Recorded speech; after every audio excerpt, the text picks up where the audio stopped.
Hola, ¿cómo están? Buenas tardes, gracias por estar con nosotros en otro episodio del podcast CEFIA, este espacio de profesionales para profesionales, en donde conversamos del quehacer de todos ustedes en las áreas de las ingenierías y de la arquitectura. Como pudieron ver en redes sociales, vamos a conversar sobre un proyecto que está en marcha, que recientemente fue echado a andar, en donde la participación de los profesionales y de las profesionales del CIEMI, del Colegio de Electricistas, Mecánicos e Industriales, es vital. Estos profesionales están prácticamente desde el origen del proyecto, lo han echado a andar y estarán en todas sus etapas. Estamos hablando de la iluminación de la Ruta Nacional 32, de un tramo específico que vamos a conocer ahora, que está siendo liderado en esta etapa por la Compañía Nacional de Fuerza y Luz, y en donde tenemos aquí en representación de ella, pero además como profesionales CIEMI, a dos de ellos, y además el gusto de tener aquí a un expresidente también del CEFIA con nosotros en este programa. Voy a darles la bienvenida y aquí de inmediato saludo al ingeniero Luis Fernando Andrés Jácome, que es el gerente general de la Compañía Nacional de Fuerza y Luz, fue expresidente del CEFIA y también pues uno de los profesionales a los que más aprecio le tenemos aquí en el Federado. ¿Cómo está, don Luis Fernando? Muchas gracias, muy buenas tardes a todas y a todos los que nos radioescuchan. Encantado de estar acá, de hablar un proyecto país, como le hemos denominado en la CNFL, un proyecto que yo creo que tiene muchísimos amigos y muy pocos enemigos, digámoslo así, y creo que más bien cero enemigos, porque creo que los que hemos ido a la zona atlántica sabemos de lo valioso de tener, más que iluminación, también vamos a tener posibilidad de comunicarnos a través de nuestros teléfonos celulares, que sabemos que en esa zona actualmente no hay posibilidad de tener comunicación, y cuando principalmente hay algún incidente o accidente en la zona, la comunicación es vital. Es que cuando algo nos duele y alguien encuentra el alivio para ese dolor, no solamente lo agradecemos, sino que ratificamos el valor que tiene. Y yo creo que todos nosotros, quienes nos están escuchando y viendo, o han sido usuarios de la 32 y han tenido un incidente, o han conocido a un familiar que ha tenido un incidente, que va desde quedarnos ahí encerrados sin posibilidad de comunicarnos, por ejemplo, si se nos está yendo una llanta, don Luis Fernando. Así es, esto es un proyecto país que tiene el Grupo ICE como meta, y dentro del Grupo ICE la compañía que es parte de esta organización le ha tocado, digamos que 2/3 partes de la ruta, y ahora nos van a hablar un poquito más de la parte técnica, la ingeniera encargada de este proyecto, y hemos tomado con mucha responsabilidad el mismo, sacando todos los permisos que se tienen que sacar en este país, permisos en CONAVI, permisos en el SINAC, permisos en las diferentes instituciones que se requieren. No quisimos brincarnos ningún procedimiento para evitar que después pudiera pasar que más bien no tuvieran la obra, y ya estamos en marcha, y hoy de esto vamos a hablar en este espacio tan bonito que tenemos del CIEMI y el CEFIA hoy para todos nuestros radioescuchas. Gracias, y de una vez voy a darle la bienvenida a la ingeniera Natalia Picado, que es la jefa de alumbrado público de la Compañía Nacional de Fuerza y Luz, y quien ya me contaba un poco de eso y es la encargada de liderar este proyecto. Natalia, ¿cómo está? Bienvenida. Hola, muchas gracias, un placer poder estar aquí con todos y todas, y bueno, con ustedes, y hablar de este proyecto tan importante. Hablábamos justo antes de empezar el programa, y que también lo comentaba don Luis Fernando, de tantas particularidades que hay en este proyecto, pero que efectivamente no hay quejas, porque eso nos está aliviando un dolor. ¿Han percibido eso también, Natalia, a lo largo del trabajo? Todos los equipos que están allá notan este apoyo de la ciudadanía, porque había una necesidad, existe una necesidad de iluminación y también de telecomunicaciones. Sí, bueno, en estas 2 semanas que llevamos de ejecución del proyecto ya propiamente en el campo, porque el proyecto pues viene desde el año pasado que lo hemos estado gestionando, pero ya ahora que estamos en campo atendiéndolo y realizando los cierres, y sabemos que se están haciendo presas de una extensión considerable, pero sentimos que la gente está contenta con que estemos haciendo este proyecto, y creo que nos han respondido bastante bien con la paciencia y la tolerancia que implica, ¿verdad?, intervenir un sector tan complicado como este sector de la Ruta 32. Y es que tiene condiciones de todo tipo, ¿verdad? Desde el clima hasta condiciones de suelo, de cierres, vehículos pesados en su mayoría. ¿Cómo fue también esa valoración? Y quisiera ahí que ustedes le puedan contar a los y las profesionales que nos están escuchando y viendo toda la complejidad que había previo ¿qué elementos fueron sometidos a análisis? Porque no es una ruta común, no es un sitio libre, no es una llanura donde casi que no pasa nada, ¿verdad? ¿Cuáles fueron los elementos que la compañía valoró para empezar, ¿verdad? En el proceso de la creación, la concepción, atender la necesidad, y ahora sí que el 5 de junio anterior pues ya pudieron empezar los trabajos? Sí, bueno, una vez que se estableció ya el requerimiento, ¿verdad?, de extender el alumbrado público en este tramo de la carretera, lo primero que hicimos fue mapear todas las instituciones que estuvieran involucradas con este sector, empezando por las dependencias del MINAE, el MOB, y bueno, en este caso el grupo ICE, ¿verdad?, la compañía. Estuvimos comunicándonos con todos para poder coordinar de la mejor forma todos los trámites que se requirieran para poder hacer el proyecto de la forma más correcta posible, y eso nos rindió frutos, porque a pesar de que se tomó un tiempo poder concretar todos estos trámites y permisos y valoraciones, porque tienen que hacer valoraciones todas las instituciones, logramos llegar a buen puerto, que fue poder empezar este año con el proyecto. Sí, de hecho ahí complementando lo de Nati, la primera etapa, la etapa de diseño, que fue muy complicada, de ver dónde vamos a colocar las infraestructuras, coordinar con tránsito y con MOP, inclusive para que los técnicos pudieran ir a hacer todo el levantamiento, fue muy importante. Y de hecho la experiencia del MOP es muy importante, porque en algunos tramos nos dijo, aquí no pueden poner postes porque aquí siempre se cae la montaña. Hasta esos aspectos, ¿verdad? Ya que saben dónde normalmente hay cierres. Entonces ahí hicimos cambios en la propuesta de diseño, y bueno, ya empezamos, como dice Nati, y este proyecto lo hemos valorado en 3 etapas. La última etapa, y aquí a los amigos del ICE les toca el Río Sucio hasta Guapiles, hasta el teleférico, y aquí la gran pregunta es por qué está metido la compañía, si es la empresa de distribución del área metropolitana, porque curiosamente, y para muchos se van a sorprender, el túnel Surquí está en el cantón de Vázquez de Coronado.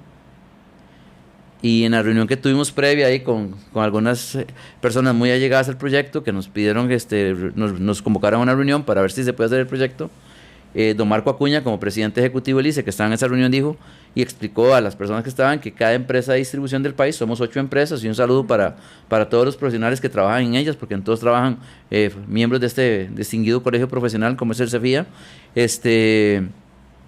Don Marco le explicó que cada empresa tenía que atender, entonces mucha gente creía que tal vez le puede haber tocado todo al ICE. Correcto. O inclusive una parte de Empresas de Servicios Públicos de Heredia, porque muchos creen que parte de eso es de Heredia, ¿verdad? Y en dicha reunión, estando allí con Nati, empecé a revisar nuestro sistema cartográfico, y yo sabía que el túnel sí estaba en Vázquez de Coronado, pero digo, ¿hasta dónde llegará Coronado?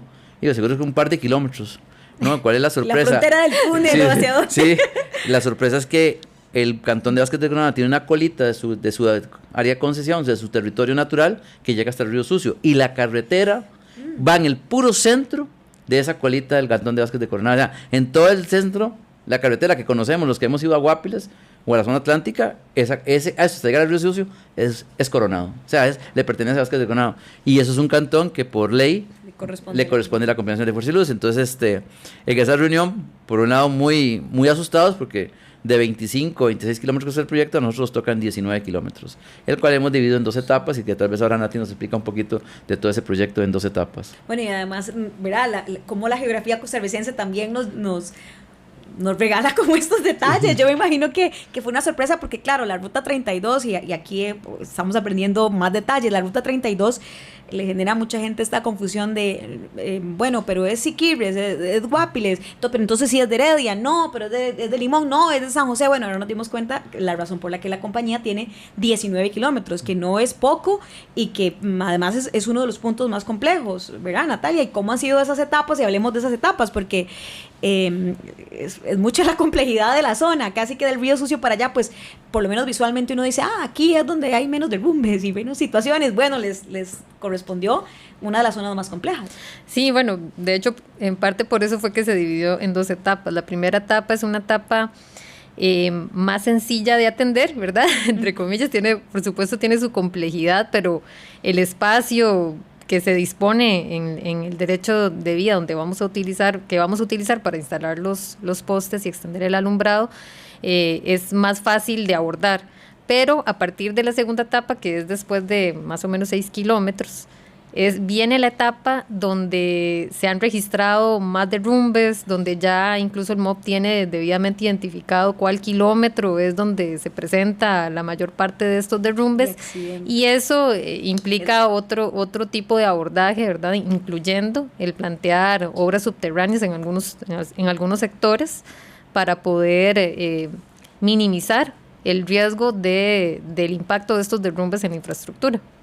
Bueno, y fue también una valoración económica, porque cuando usted me habla de obras subterráneas, desde luego estamos hablando de consideraciones no solamente técnicas, sino económicas, que son más caras que lo que tenemos fuera, ¿no? Exactamente, sí. Uh-huh. Entonces, por esa razón fue que se dividió de esta manera. De hecho, realizar el diseño de esa segunda etapa fue bastante complejo, porque ya incluso el espacio para poder ir a hacer mediciones, identificar cuáles son los mejores espacios, la presencia de los taludes que no podemos tocar, todo eso lleva muchísimo trabajo y es bastante más complejo. Entonces le dedicamos un poco más de tiempo para ver cómo abordarlo. Otro tema que nos preocupó desde el principio era poder establecer que estábamos fuera del Parque Nacional, que ese era un tema que nos preocupaba muchísimo. Claro, si habíamos llegado a la precisión cartográfica para determinar hasta dónde llegaba Vázquez de Coronado, bueno, el Parque Nacional tiene una extensión importante, están cerca del teleférico en otra etapa, bueno, le corresponderá al grupo ICE, le corresponde a la compañía Alice, bueno, también es parte del proyecto que ustedes tenían que contemplar, ¿verdad? Por la extensión del parque. Sí, exactamente, entonces ya una vez que logramos garantizar que no estábamos invadiendo el parque, ya pudimos presentar un diseño concreto para poder abordar la extensión del alumbrado. Y eso es otra nota histórica. Vos sabes que a mí me fascina la historia, sí. Jessica. El parque es creado después de crear la carretera. La carretera es primero que el parque. Entonces el derecho de vía está totalmente definido desde que se creó la infraestructura para llegar a Limón a través de la ruta 32. El parque está fuera del derecho de vía. El derecho de vía es del MOB. Bueno, nosotros sí hemos sido muy responsables, ¿verdad? Como le dijo Nati, hemos hecho todos los permisos. Cualquier área, si están trabajando en el derecho de vía, ¿para qué sacar permisos ambientales? ¿Para qué sacar permisos con el CETENA o con el SINAC? Y si esto es del MOB, ¿verdad? Pero no, hicimos todos los permisos. Inclusive hicimos un D1 para impacto ambiental, que así no lo aprobó CETENA, muy responsablemente, porque sabemos que es una zona que el parque es precioso. O sea, el bosque que tenemos ahí, ese bosque cerrado, verde que nos muestran en algunas fotografías en drones y esto, no lo queríamos afectar. Sí vamos a tener que cortar algunas ramitas, porque algunas de las ramas de los bosques se meten sobre el derecho de vía.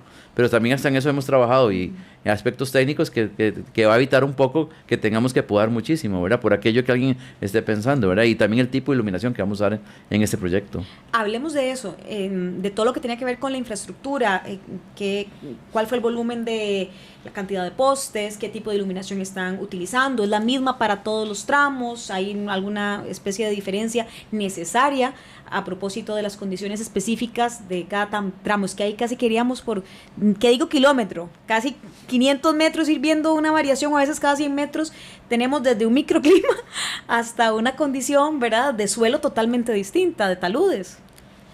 Sí, así es. Bueno, lo primero que se abordó en la parte de previo al diseño ya constructivo del proyecto fue el diseño de iluminación, para poder garantizar que la ubicación de estos postes y la altura a la que iban a estar la luminaria garantizaran una uniformidad de la iluminación en el sector.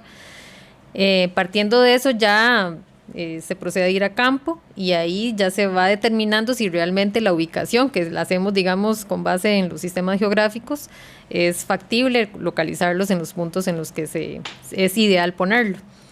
En este proyecto vamos a utilizar luminarias LED, nada más que son luminarias a una temperatura menor de la que generalmente vemos en la calle.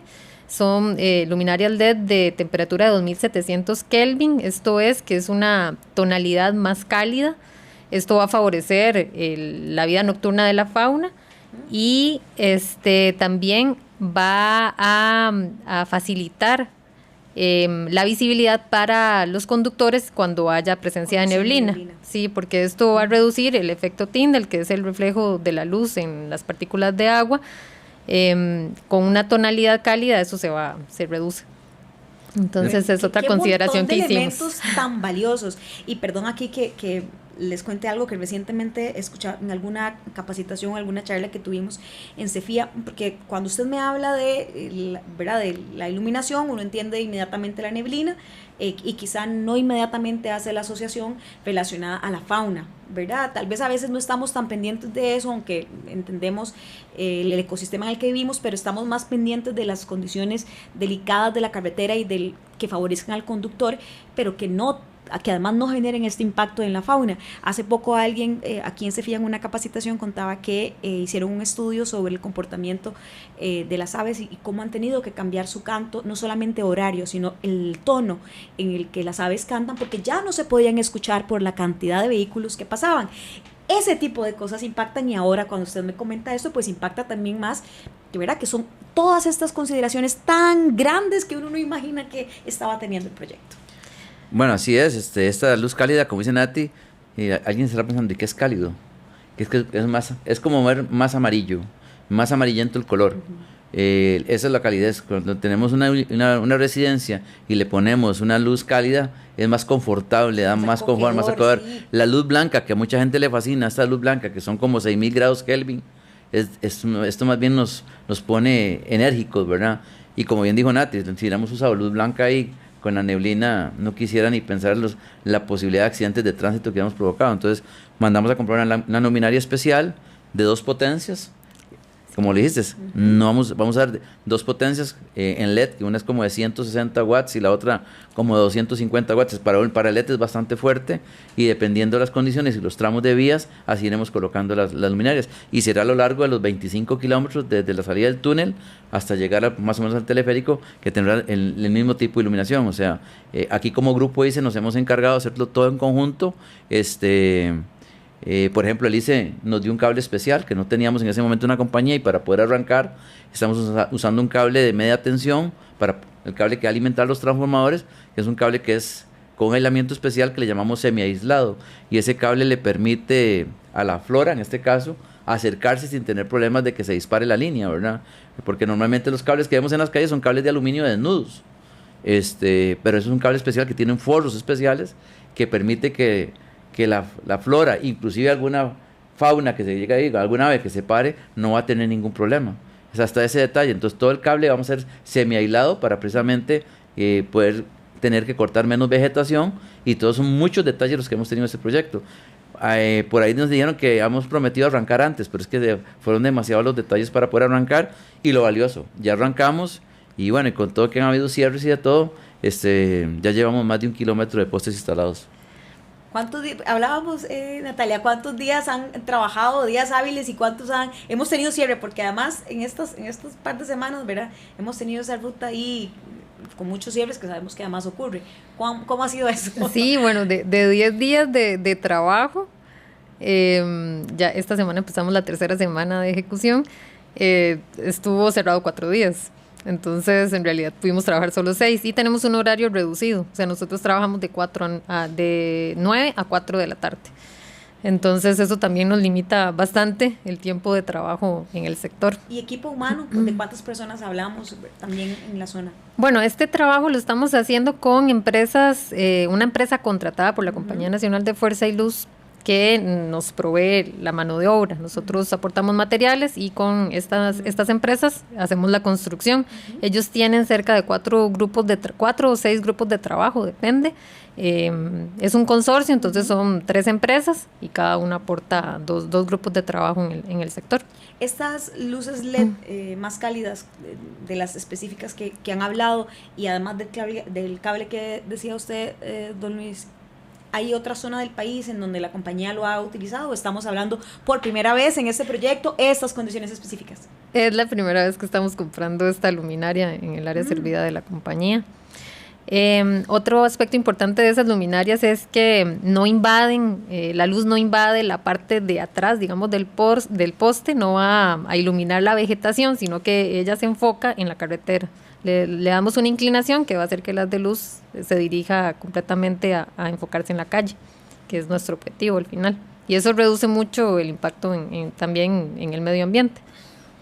El cable sí lo hemos usado en otras áreas, porque el cable semi-aislado lo usamos mucho, lo usa mucho el ICE, lo usa mucho las cooperativas. Tal vez la empresa que menos lo ha usado somos nosotros, por estar en un área más urbana, ¿verdad? Sí. Pero el ICE, digamos, si alguna va para la zona de Jacó, que es muy transitada, ahí después de que pasamos el Tárcoles, vemos ahí por Carara este tipo de líneas semi-aisladas, muy, que se ven como muy compactas, de hecho se llaman redes compactas y precisamente se construyen así para tratar de tener que cortar menos vegetación.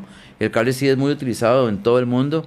Nosotros lo hemos usado en proyectos que tenemos fuera del área de concesión, en un proyecto eléctrico que tenemos que se llama Balsa Inferior. Los 10 kilómetros de la línea del Balsa Inferior tiene este tipo de cable, que lo pusimos porque es una zona también muy boscosa, que por cierto en ese proyecto encontramos una especie endémica. Por ahí podremos hacer algún día alguna nota sobre la especie endémica, ya tiene nombre de país y todo. ¿Y no me puede decir? No, sí, es que se llama como Plinium costarricense, le pusieron así. Es un árbol único que solo ahí está, con un fruto bastante interesante.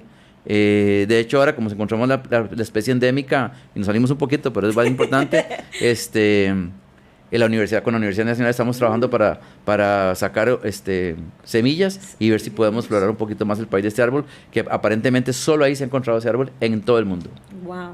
Pero bueno, en ese proyecto, y no lo encontramos precisamente porque la red es semi-aislada. ¿Qué montón porque si no, posiblemente lo hubiéramos cortado. Si era así un cable desnudo, ese árbol se hubiera ido, porque está contiguo a la línea de transmisión que tiene esa planta hidroeléctrica. Bueno, qué montón de aspectos que han salido y que probablemente van a seguir surgiendo, pero también las consideraciones que hubo que tener. Es que es tanto detalle, ya que hemos hilado en cosas tan específicas, fauna, bueno, un árbol endémico, condiciones distintas de luminarias, cable específico para la zona, inclinación distinta en la luminaria para favorecer la visibilidad y tantas cosas que en verdad que están pasando ahí. Sobre las etapas del proyecto, una vez que van avanzando las etapas, se van a ir iluminando de esa manera, cómo va a ser ese proceso de iluminación y cuándo tienen previsto que las que le corresponde a la Compañía Nacional de Fuerza y Luz estén listas. En cuanto al alumbrado público, para que también abordemos un poco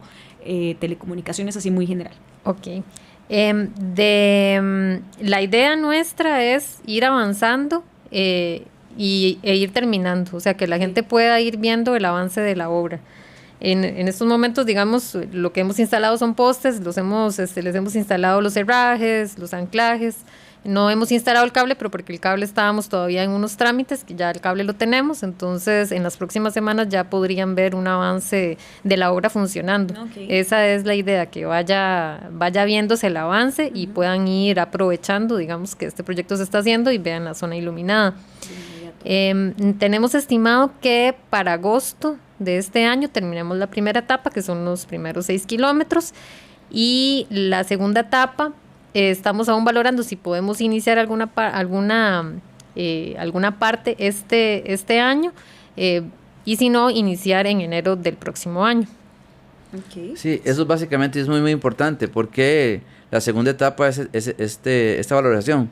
Porque septiembre, octubre y noviembre la cantidad de agua, hay solo 2 carriles, uno para subir y otro para venir, entonces habría que hacer cierres, y como explicó Nati, de 9 a 4 hacemos esos cierres y estamos afectando un poco la movilidad de la zona. Entonces estamos trabajando mucho con él, valorando si en esos meses podemos trabajar o no.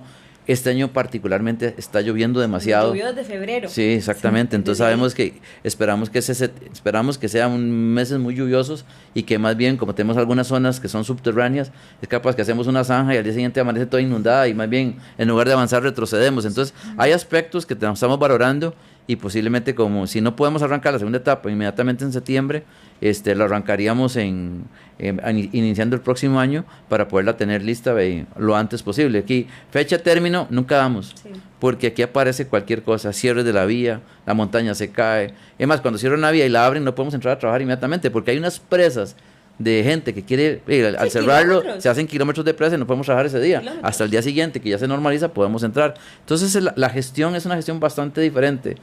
Lo importante para todos los ciudadanos y principalmente los vecinos de la zona atlántica es que el próximo año evidentemente esto va a estar terminado. La etapa 3 con Alicia y Nati sí están avanzando ellos, ¿verdad? La etapa 3 empieza en cualquier momento porque ya ellos estaban finalizando sus gestiones internas, entonces lo que esperamos es que tanto la etapa 1 como la etapa 3 puedan estar finalizadas alrededor de agosto o septiembre. Okay. Entonces eso es un gran avance en el proyecto y nos quedaría pendiente ver qué tanto podemos avanzar en la etapa 2. Okay.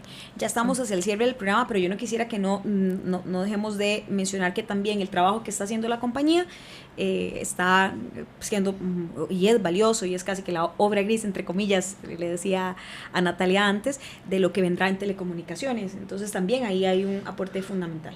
Sí, digamos que el objetivo tiene dos fundamentos, ¿verdad? El llevar la energía eléctrica a lo largo y ancho de esta vía era para tener sitios con torres de comunicación para que haya red celular en el sitio.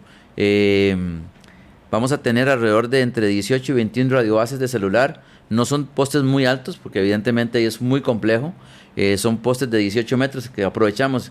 Venimos con postes de 13 metros y en donde le toque una torre, ahí ponemos un poste de 18 metros para que en la cúspide queden equipos de comunicación y bueno, hablando un poco técnicamente, también buscando rectas en los trazos, ¿verdad?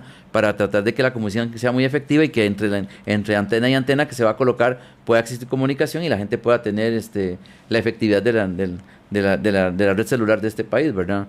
Evidentemente, por el momento es una red que va a ser Colby, de la marca de nuestro grupo ICE, ¿verdad? Esa es la que está haciendo toda la inversión de este proyecto, que son alrededor de, bueno, por ahorita son como 14 millones de dólares, pero bueno, y puede ser que haga falta dinero porque la parte subterránea no sabemos qué va a pasar ahí, ¿verdad? Pero bueno, por el momento creo que el grupo ICE siempre ha estado para atender al país en todos los momentos, hasta en emergencias, ¿verdad? Siempre es el que sale a ayudar muchísimo a la Comisión Nacional de Emergencias y bueno, en este proyecto el grupo ICE como tal, principalmente nuestro presidente ejecutivo Marco Acuña, se siente muy identificado con él, lo ve muy valioso. Es de la zona también. Bueno, sí. Oriundo de la zona, un día me comentaba hasta cuando salía a ver por primera vez un teléfono público en un pueblito donde creció. Sí, Marco es de la zona, él es de Guásimo, y sí, para él como presidente ejecutivo y sabiendo que su gestión, pues en principio, sabemos que el otro año hay elección presidencial y puede ser que él tenga que cambiar, no sabemos, eso solo Dios sabrá, pero en todo caso quisiera dejarle a la provincia atlántica como su granito de arena un aporte desde su gestión y creo que al final de cuentas, más que una gestión pública, es un proyecto país y lo dije desde el inicio. Yo creo que ya habíamos iluminado el túnel, ¿verdad? El túnel lo iluminamos hace más de 20 años. Es más, cuando fuimos por primera vez a la reunión, creíamos Nati y yo que nos iban a pedir que cambie la iluminación del túnel. Pero bueno, eso es otro proyecto que tenemos en la compañía. Terminando este proyecto, entraremos a valorar el cambio es otro proyecto que tendrá la unidad de Natalia a cargo, que es el cambio de la iluminación dentro del túnel, porque ya cumplió su vida útil. Sí. Y bueno, trabajar dentro del túnel, no saben lo complicado que es. Otro programa, Natalia. Ese es otro, sí. Sí, de hecho, la última vez que hicimos mantenimiento, lo digo con toda honestidad, perforamos porque teníamos que poner unas estructuras para sostener las lámparas y la cantidad de agua que salía en esa perforación no tienen idea. Y ahí trabajamos, nos dan permiso de trabajar de 10 de la noche a 4 de la mañana. Entonces, lugar frío, condiciones muy incómodas, ¿verdad? Y ese día que se perforó, ese día estábamos, por cierto, Nati y yo inspeccionando. Es todo un reto. No, fue un caos porque uno le da miedo que se le caiga la montaña, como dicen vulgarmente. Es aterrador, debe serlo. Entonces, pero bueno, estamos pensando en estructuras especiales, aquí hablando de ingeniería, más bien queremos hacer un estudio geotécnico del túnel, qué tipo de estructura puede soportar el túnel y estaríamos próximamente, posiblemente el otro año, empezando a contratar especialistas en geotecnia, que son hermanos de este colegio federado, que nos puedan ayudar a hacer un análisis del túnel como tal, para ver qué tipo de estructura podemos poner para sujetar toda la infraestructura eléctrica que tenemos que cambiar dentro del túnel. Es otro proyecto para los próximos años, un reto para la nueva generación, así como para Nati, pero bueno, creo que la compañía está para el servicio de todos los clientes y tratando de mejorar siempre la calidad de vida, impactando el valor público que tenemos dentro de la vida de todos los costarricenses. Ya vamos a despedir el programa, pero no puedo dejar de preguntarle a don Luis, ¿cómo están con toda la situación que ocurrió aquí frente al CEFIA, con estos 8 postes caídos? ¿Cómo están todos? Primero el equipo humano, que siempre hay que agradecer, ¿verdad? Y que que no podemos obviar eso. Los vimos aquí ayer llevando sol, luego llevando lluvia en la tarde, noches, horas. ¿Cómo están? ¿Cómo es esa labor? Bueno, esto es muy particular, ¿verdad? Este tipo de incidentes son muy normales para nosotros, y disculpen que lo diga de esa forma, ¿verdad? Tal vez es que pasen en lugares o calles que no son tan importantes como la calle que va entre San José, Curridabat hacia Cartago, ¿verdad? Y aquí frente al Colegio Federado, qué impresionante una institución que tiene que ver todo con ingeniería y pasa este evento, ¿verdad? Bueno, eso lo tengo que decir, desde mi historia, que son casi 40 años en Fuerza y Luz, es el segundo incidente más grande que conozco. Conozco uno un 1 de enero, hace unos 12, 15 años, no recuerdo bien la fecha, 15 postes en Auruca. Eso sí fue impactante porque, bueno, como el de ayer también fue una catástrofe y sabemos que hemos afectado muchísimo el tránsito, y hoy también estamos trabajando con todos los operadores de telecomunicaciones, tratando ya de colocar todas las fibras y en todos los postes nuevos, y esperamos que hoy en el transcurso de la tarde ya quede el tránsito totalmente habilitado. Sabemos la complejidad que ha sido y sabemos lo complejo que ha sido el tránsito para mucha gente que vive en Cartago, que vive entre ríos o que vienen hacia San José de estas zonas, sabemos, pero son eventos totalmente fortuitos, no son culpa nuestra. El de lunes fue aparentemente un accidente de un tráiler que se enganchó en unas redes de comunicaciones. Y bueno, y amanecer anoche, que terminando acá a las 8:30, 9 de la noche, nos cayó un árbol ahí por el Tobías Bolaños y nos quebró 9 postes pero es un incidente donde solo se han afectado 235 personas, ¿verdad? Pero fue un super árbol que cayó, quebró uno, que lo dejó en el suelo y reventó como 7 más. Entonces hoy tenemos la gente que trabajó ayer acá, con esa mística y ese amor por la camiseta anaranjada, de que el cliente es lo más importante. Hoy están levantando todo el sector de Pavas, ahí el puro final del famoso bulevar de Romoser. Pero bueno, son situaciones que pasan a diario y que nosotros le damos toda la prioridad al caso. Pero bueno, aquí estamos, siempre dándole la cara a nuestros clientes. Sabemos la incomodidad, pero sabemos también del valor que tiene el servicio eléctrico hoy en día, cuando se ha vuelto casi de tan importante como el agua. Sé que el agua es vital para vivir, la electricidad no, pero vivir sin un celular cargado, vivir sin comunicación, vivir sin televisión, el trabajo es distinto. Teletrabajo, telestudio, hay muchas cosas hoy que dependen de la electricidad y sabemos lo importante que es, por eso siempre nos preocupamos mucho porque el servicio se restablezca lo antes posible. Sí, bueno, ha sido toda una jornada que dicha que también, ¿verdad? Ya va volviendo a la normalidad.